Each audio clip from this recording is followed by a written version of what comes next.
নামাজ আদায় করবে, কোরআন তিলাওয়াত করবে, রমজান মাস আসলে বিশেষ করে রমজান মাসের রোজা আদায় করবে। এই আদায় করার পরে যখন আল্লাহ বলেন তাকে আমি পুরস্কার দিয়ে পুরস্কৃত করব, তাকে আমি তার বিনিময় দিব, জান্নাত দিব, জাহান্নাম থেকে মুক্তি দিব, এই যখন আল্লাহ তাআলা এইভাবে ওয়াদা করেন, প্রতিশ্রুতি দেন, এই ওয়াদাকে, এই প্রতিশ্রুতিকে আল্লাহর জান্নাত, আল্লাহর প্রতিশ্রুতি আল্লাহকে কি করে? ভয় করে। এখানে যদিও ডাইরেক্ট আল্লাহকে ভয় করে, মানে স্বয়ং সোজা সোজা আল্লাহকে ভয় নয়, আল্লাহর আযাবকে ভয় করে। আল্লাহর তৈরি জাহান্নামকে ভয় পায়, আল্লাহ তাআলা নির্ধারিত যেই অপরাধের যেই শাস্তি, সেই শাস্তিকে ভয় পায়, সাকরাতের আযাবকে ভয় পায়, কবরের আযাবকে যে বান্দাবান্দি ভয় পায়, ময়দানে মাহশরের অবস্থানকে যে আল্লাহর বান্দাবান্দি ভয় পায়, ফুলসিরাতের ফুল যখন পার হতে পারবে কি পারবে না এইভাবে যখন ভয় পায়, জাহান্নামের আগুনের আযাবকে ভয় পায়, এইভাবে যখন আল্লাহর শাস্তিগুলোকে ভয় পায়, আল্লাহকে স্মরণ করে, আল্লাহর আযাবকে ভয় করে, এই ভয় করে আল্লাহ তাআলার দেওয়া প্রতিশ্রুতির উপর বিশ্বাস স্থাপন করে, বিশ্বাস স্থাপন করে যখন ইবাদত করে। যে হাদিসে হযরত আব্দুল্লাহ ইবনে আব্বাস রাদিয়াল্লাহু তাআলা বলেন যে এইভাবে ঈমান ও ইহতিসাবের সাথে কোন আল্লাহর বান্দা, কোন আল্লাহর বান্দি বিশেষ করে রমজান মাস আসলো আর এই রমজান মাসে সে রোজা রাখলো এবং হালালকে হালাল মনে করলো, হারামকে হারাম মনে করলো।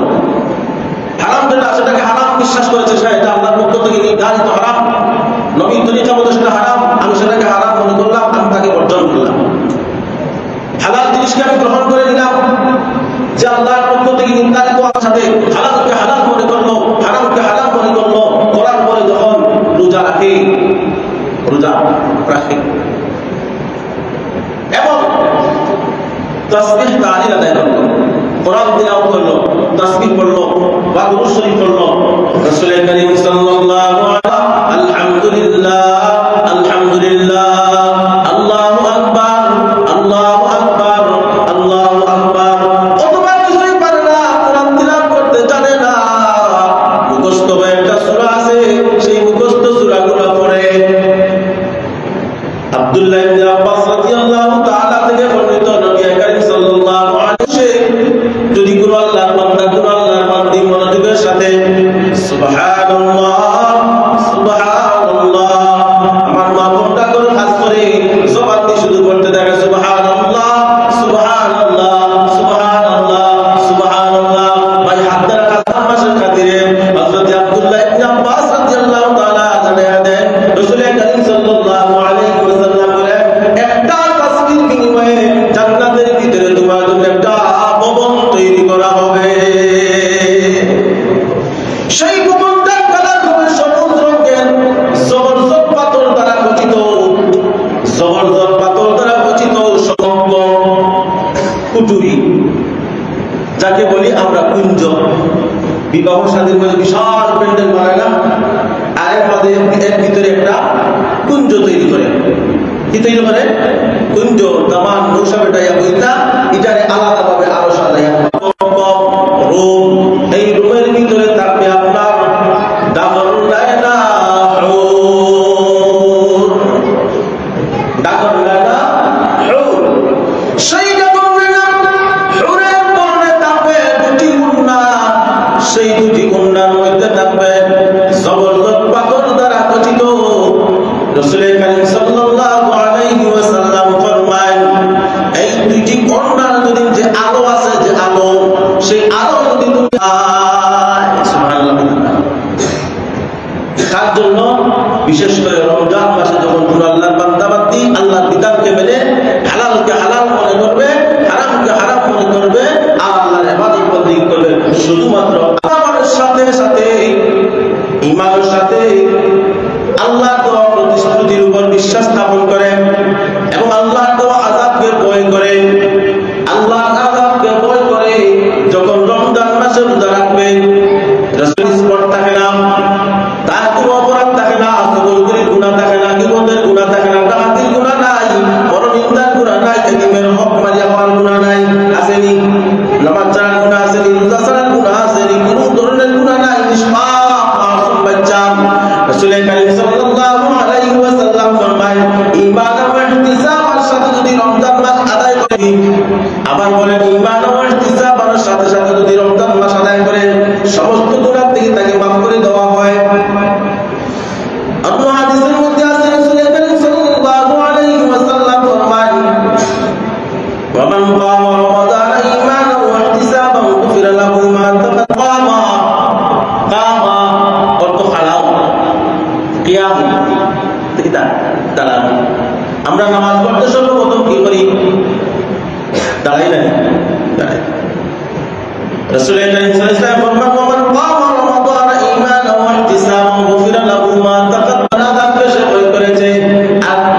আল্লাহ তাআলা বলবেন রাতের বেলা কি করেছে, দিনের বেলা সে আনন্দের সাথে রোজা রাখলো। দিন আসলে বাতাস দেওয়া হয়, এসি ছাড়া হয়, এরপরে কষ্ট লাগে, ভালো লাগে না? আসলে ভালো লাগে, নফসে আম্মারায় থাকতে দেয় না, নফসে লাওয়ামায় আমারে নামাজে থাকতে দেয় না। ঠান্ডা হয় গ্রাম করিয়া, চিকেন টিয়া, খাড়া হইয়া, দাঁড়াইয়া, গাছের উপরে উঠিয়া আসেন। আমি দেখছি না ছোটবেলা যখন স্কুল জমানা বা মাদ্রাসা কত হইতে তখন 2 3 4 5 করতাম, তখন একটা দিতা বেদা বেদা আমরা ওটা দিয়া খেলা হইতো, সময় বাঁচিয়া খেলা হইতো, কি বাঁচিয়া শরীয়ত মতো সময় বাঁচিয়া। কিন্তু যখন চীন জাপানের মধ্যে ঘন্টার পর ঘন্টা, দিনের পর দিন এ ধরনের কোনো খেলা চীন জাপানও নাই, কারণ তাদের কাছে সময়ের মূল্য অনেক বেশি।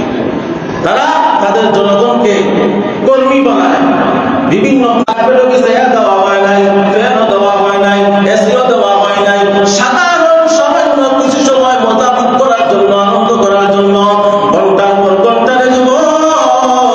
দাঁড়াইয়া দাঁড়াইয়া প্রস্রাবে ধরলেও প্রস্রাব দেখতে পারি। ও আমার যুবক ভাই, ও আমার মা ও বোনেরা, মাত্র 1 ঘন্টা গড়ি ধরি, মাত্র 1 ঘন্টা দাঁড়াবি। ওই 1 ঘন্টাকে যদি গনিমত মনে করিয়া আমরা যদি তারাবির নামাজের কিছু তিলাওয়াত করলো আর আমি কোনো দুটি শুনলাম, সমান সমান সওয়াব।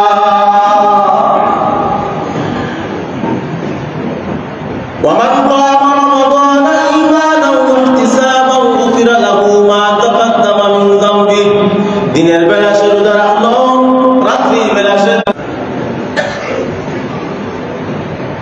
আমরা যখন দুনিয়াবি তখন কোনো বিচার আদালত হয়, তখন যে অন্যায়কারী আর অন্যায়কারী নাও বাদী বিবাদী কিছু সুপারিশকারী লাগে না, লাগে না, তার পক্ষে মাতাল লাগে, পক্ষে মাতাল লাগি এই ধরনের বুদ্ধিমান, এই ধরনের জ্ঞানওয়ালা, ব্রেইনওয়ালা বুদ্ধি খাটাইয়া, জ্ঞান খাটাইয়া তার পক্ষে সুপারিশ করার লাগে। ওই যেরকম কিছু সার দিলে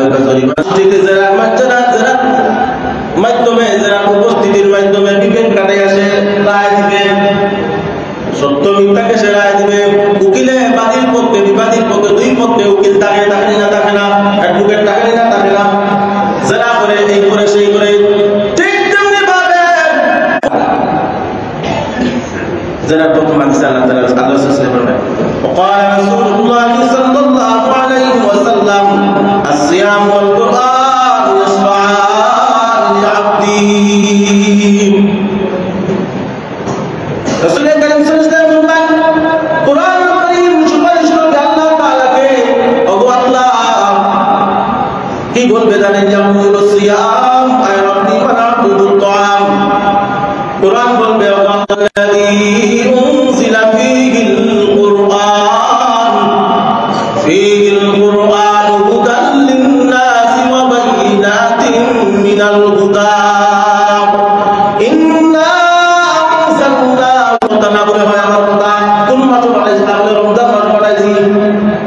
বলে আপনার হাবিবের একটা কথা, বলে কি কথা? আফজালুল ইবাদাতি তিলাওয়াতুল কুরআন। কথা শুনিয়া আপনার বান্দা, আপনার বান্দি রমজান মাস আসলেই কোরআন নিয়ে বসে থাকে, রাত দাঁড়াইয়া দাঁড়াইয়া কোরআন পড়ে, অথবা কোরআন শুনলো, অথবা কোরআন পড়লো, আমি তার পক্ষে সুপারিশ করি গো আল্লাহ। তার يقول الصيام أي ربي منعته الطعام والشهوات بالنهار। এখন রোজা যারা করে রমজান মাসে রোজায় আল্লাহর সাথে যারা তর্ক করে, ওগো আল্লাহ আমি যে রোজা ছিলাম, আমি তার বান্দা, রোজা আমাকে নাই, আপনার ওয়াদা ওয়াদা নাই, আপনার নির্দেশ নির্দেশ নাই। আল্লাহ বলবেন আমার কথা নেই, আল্লাহ বলেন অবশ্যই এটা আমার কথা।